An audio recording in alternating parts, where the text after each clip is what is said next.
রাসূল সাল্লাল্লাহু আলাইহি ওয়াসাল্লাম যখন দ্বীনের দাওয়াত দিতে লাগলেন, দাওয়াত দিয়ে যখন বাসায় ফিরে আসতেন, কাফেররা নির্যাতন করত। ঘরের মধ্যে একজন ৭০ বছর বয়সে একজন মহিলা থাকতো, তার নাম হচ্ছে খাদিজা রাদিয়াল্লাহু তাআলা আনহা। নবীজির বয়স যখন ৪০ বছর, খাদিজা রাদিয়াল্লাহু তাআলা আনহার বয়স তখন হচ্ছে ৭০ উপরে। নবীজি সাল্লাল্লাহু আলাইহি সাল্লাম যখন দাওয়াত দিয়ে বাসায় ফিরে আসতেন, তখন কাফেররা মারতো। রাসূল সাল্লাল্লাহু আলাইহি সাল্লামকে আদর যত্ন করে সব কাজ করে দিত। একদিন দাওয়াত দিয়ে যখন ঘরে ফিরে আসছে, রাত্রিবেলা দেখলেন যে খাদিজা রাদিয়াল্লাহু তাআলা আনহা ঘরের মধ্যে শুয়ে আছে। আমার বন্ধুগণ, আমার ভাইয়েরা, ঘটনাটা শুনেন। পরিবার কিভাবে বানাবেন, স্বামী স্ত্রী কিভাবে থাকবেন, স্বামী স্ত্রী কিভাবে আপনার সম্পর্ক গড়বেন, এই ঘটনাটা শুনেন। নবীজি সাল্লাল্লাহু আলাইহি সাল্লাম যখন ঘরের মধ্যে ঢুকতেছেন, দেখলেন যে খাদিজা শুয়ে আছেন। নবীজি বললেন যে খাদিজা, তুমি কি অসুস্থ? খাদিজা বলছেন, ইয়া রাসূলুল্লাহ, ইয়া হাবিবাল্লাহ, আমি একটু অসুস্থ হয়ে গেছি। আপনি বসেন, আপনার সঙ্গে কিছু কথা আছে। সারা জীবন আপনার জন্য, আপনার কাছে কিছু চাই নাই। আমি খাদিজা দ্বীনের জন্য আমার সমস্ত সম্পদগুলো দিয়ে দিয়েছি, আল্লাহর রাস্তায় দিয়ে দিয়েছি, আপনার কাছে কোনোদিন কিছু চাই নাই। তবে আমি আজকে কয়টা জিনিস চাবো, আপনি বসেন। নবীজি সাল্লাল্লাহু আলাইহি সাল্লাম বসলেন। বসার পরে বলছেন, ইয়া রাসূলুল্লাহ, ইয়া হাবিবাল্লাহ, আমি মনে হয় বাঁচবো না। নবীজি সাল্লাল্লাহু আলাইহি সাল্লাম বলছেন, খাদিজা, তুমি যদি মারা যাও আমি কি করব, কার কাছে থাকবো? আমার বাবা নাই, মা নাই, দাদা নাই, চাচা নাই, কেউ নাই দুনিয়াতে। আমার কোনো পুত্র সন্তান দুনিয়াতে নাই। আমি কার কাছে থাকবো? আমি কিভাবে থাকবো তুমি যদি মারা যাও? খাদিজা রাদিয়াল্লাহু তাআলা আনহা বলছেন, বসেন, আপনি কোনো ভয় করেন না, মৃত্যু তো সকলকে একদিন বরণ করতে হবে।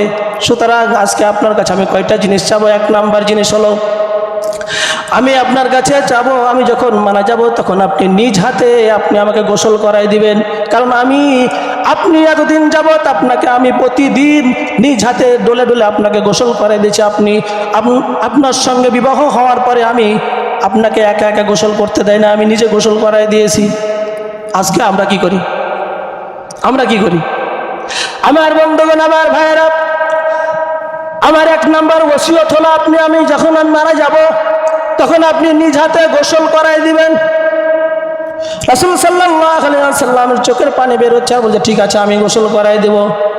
আমার ২ নাম্বার ওসিয়ত হলো, আমি যখন মারা যাব তখন আপনি আমাকে কোনো দামি কাফনের কাপড় দিয়ে আমি দাফন করবেন না, কাফন পরাবেন না। আপনার শরীরের একটা জুব্বা দিয়ে আমাকে কি করবেন? কাফন পরাবেন। আমার বন্ধুগণ, আমার ভাইরা, নবীজি সাল্লাল্লাহু আলাইহি সাল্লাম বলেন, ঠিক আছে, এটাও মেনে নিলাম। আর যখন আপনার কাফন পরা হয়ে যাবে তখন আমাকে কোনো সুগন্ধি ব্যবহার করবেন না। কারণ আপনি যখন ঘেমে যেতেন, কাজ করতেন, তখন আপনার ঘামগুলো যখন পড়তো, আর এই ঘামগুলো মেশকা আম্বরের চেয়ে বেশি সুঘ্রাণ বের হতো। আমি সেই আপনার ঘামগুলোকে একটা শিশির মধ্যে, বোতলের মধ্যে ভরে রেখেছি। এই ঘামগুলো আমার কাফনের উপরে ছিটাই দিবেন। এরপরে খাদিজা রাদিয়াল্লাহু তাআলা আনহা বলছেন, আমার ৪ নাম্বার হলো, আমি যখন মারা যাব তখন আপনি নিজ হাতে আমার নিজে জানাজা পড়াবেন। অন্য কাউকে, কোনো সাহাবীকে দিয়ে জানাজা পড়াবেন না, নিজে জানাজা পড়াবেন। আপনি নিজে জানাজা পড়াবেন, কারণ আপনি যদি নিজে জানাজা পড়ান, আপনার যে খেদমত করেছি, আমার স্মৃতি যখন মনে পড়বে, আপনার চোখ থেকে পানি বের হবে। আর এই চোখ থেকে পানি বের হলে আল্লাহ রাব্বুল আলামিন আমার জন্য জান্নাত ওয়াজিব করে দিবেন। যারা বলেন সুবহানাল্লাহ। এরপরে খাদিজা রাদিয়াল্লাহু তাআলা আনহা বলছেন, স্বামী আমার ৪ নম্বর কথা হলো, যখন আপনি কবরে আমাকে রাখবেন মাটি দিয়ে, কবরের কাছ থেকে আমাকে একা রেখে আসবেন না। কবরের পাশে আমার জন্য বসে থাকবেন। যখন ফেরেশতারা আসবে তখন কবরের সওয়াল জবাব আপনি দিবেন। কবরের সওয়াল জবাবের প্রশ্ন আপনি উত্তর দিবেন।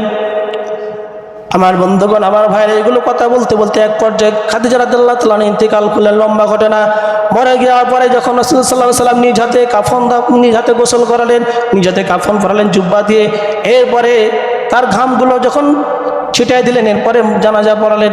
জানাজা পড়ার পরে নবীজি সাল্লাল্লাহু আলাইহি ওয়াসাল্লাম সাহাবীদেরকে নিয়ে কি করলেন? মাটি যখন দিয়ে দিলেন, কবরে নিজ হাতে রেখে দিলেন। রাখার পরে যখন মাটি দিয়ে সকল সাহাবীরা চলে যাচ্ছে, এরপর রাসূল সাল্লাল্লাহু আলাইহি ওয়াসাল্লাম কবরের পাশে বসে আছেন। এরপরে কবরের পাশে বসে আছেন আর কান্না করতেছেন। সাহাবীরা বলছেন, ইয়া রাসূলুল্লাহ, ইয়া হাবিবাল্লাহ, আপনি কবরে পাশে বসে কেন কান্না করতেছেন? আপনি চলে আসেন, আপনি না আসলে তো ফেরেশতারা আসতে পারবে না। ওই দিক থেকে আসমান থেকে আওয়াজ হলো, জিবরাইল আলাইহিস সালাম হাজির হয়ে গেল। আসার পরে বলতেছেন যে, ইয়া রাসূলুল্লাহ, ইয়া হাবিবাল্লাহ, আপনি বসে এখানে কি করতেছেন? আপনার জন্য ফেরেশতারা আসতে পারে না, আপনি এখান থেকে চলে যান। জিবরাইল আলাইহিস সালামের কথা শুনে নবীজি সাল্লাল্লাহু আলাইহি সাল্লাম বললেন যে, হে জিবরাইল, আমি খাদিজাকে কথা দিয়েছি, আমি তার কবরের প্রশ্নের জবাব দিয়ে যাব। আমি তার কবরের প্রশ্নের জবাব দিয়ে যাব। এইদিকে আল্লাহ রাব্বুল আলামিন আওয়াজ দিয়ে জিবরাইলকে বলছে, জিবরাইল, তুমি আমার বন্ধুকে বলে দাও, তুমি আমার বন্ধুকে বলে দাও, তাকে এখানে বসে থাকতে হবে না, তার খাদিজার কবরের প্রশ্ন জবাব তাকে দিতে হবে না। খাদিজা যদি কোনো প্রশ্ন আটকে যায়, আমি আল্লাহ রাব্বুল আলামিন আরশ আজিম থেকে তার প্রশ্নের জবাব দিয়ে দেব। জোরে বলেন সুবহানাল্লাহ। খাদিজার প্রশ্নের জবাব কে দিবে? আল্লাহ দিবে। তাদের স্বামী স্ত্রীর মধ্যে মিল মহব্বত ছিল, কত ভালোবাসা। আজকে স্বামী স্ত্রীর ভিতরে আমাদের মিল মহব্বত ভালোবাসা নেই। আজকে স্ত্রীর আর স্বামীর মধ্যে সাপ আর বীজের মতো সম্পর্ক। তাহলে সম্পর্ক থাকলে, এরকম সম্পর্ক থাকলে আমাদের দুনিয়া তার জাহান্নাম হয়ে যাবে। আমার বন্ধুগণ, আমার ভাইরা, এই জন্য স্বামী স্ত্রীর সম্পর্ক থাকবে একদম কাপড়ের মতো সম্পর্ক থাকবে। জামা যেমন কাপড় লাগে থাকে শরীরে, ওই রকম স্বামী স্ত্রীর সম্পর্ক থাকতে হবে। কিন্তু আজকে কত মানুষ কত মানুষ কি করে, এসে বলে যে, হুজুর, আমার স্ত্রী আমার কথা শুনে না, আমাকে অনেক রকম বাজে করে গালি দেয়, অথচ আমি তার জন্য চ্যাংরাজি কাল থেকে এখন পর্যন্ত তার জন্য সব কিছু করলাম, কিন্তু আজকে আমাকে দেখতে পারে না, গালিগালাজ করে কত ভাষায়।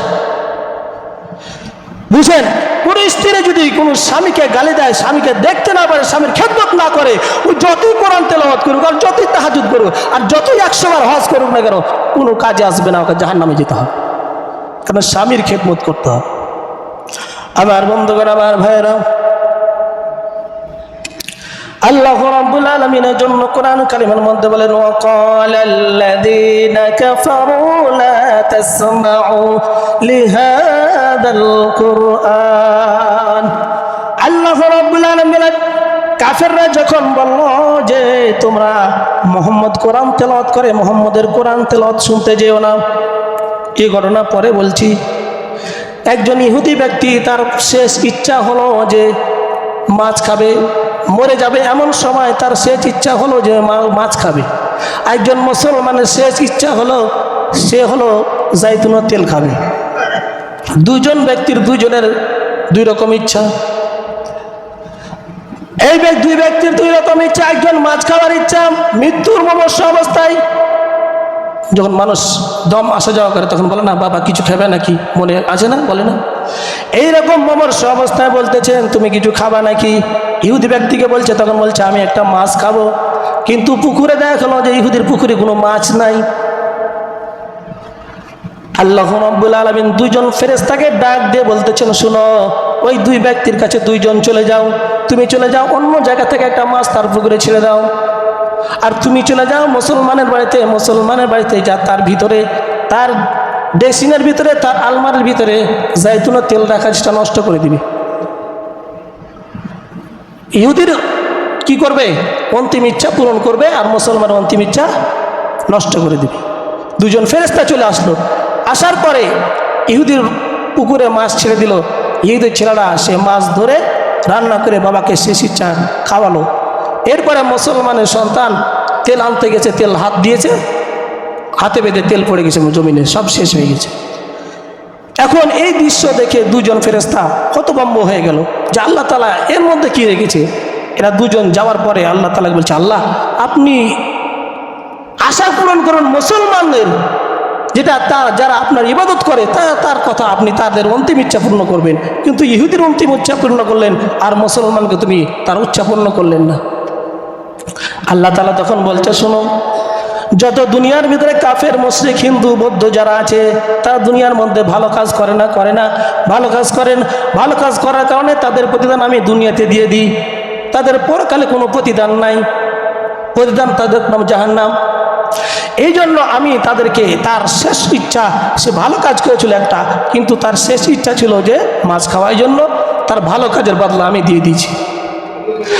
আর মুসলমান দুনিয়ার ভিতরে ভালো কাজ করেছেন, কিন্তু তার একটা অপরাধ ছিল, এই অপরাধটা এখনো ক্ষমা হয় না। যদি মারা যায় তাহলে সে জাহান্নামে যাবে। আমি আল্লাহ রাব্বুল আলামিন ওই ব্যক্তির অন্তিম ইচ্ছাটা, সে ইচ্ছাটা পূরণ না করে তার অন্তরে যে ব্যথা পেয়েছে, খেতে পারলো না, অন্তরে ব্যথা পেয়েছে, ব্যথা পাওয়ার কারণে আমি আল্লাহ তার জিন্দেগির সমস্ত গুনাহগুলো মাফ করে দিয়েছি। জোরে বলেন সুবহানাল্লাহ। আমার বন্ধুগণ, আমার ভাইরা, এই জন্য আমরা দুনিয়ার ভিতরে মনে করেন যে আমার এই জিনিসটা পূরণ হলো না, আমি দোয়া করলাম আল্লাহর কাছে, কিন্তু আল্লাহ কবুল করলো না। বুঝতে হবে দোয়াটা এখানে না, দুনিয়াতে না, আখিরাতে। এই জন্য আল্লাহ রাব্বুল আলামিনের কাছে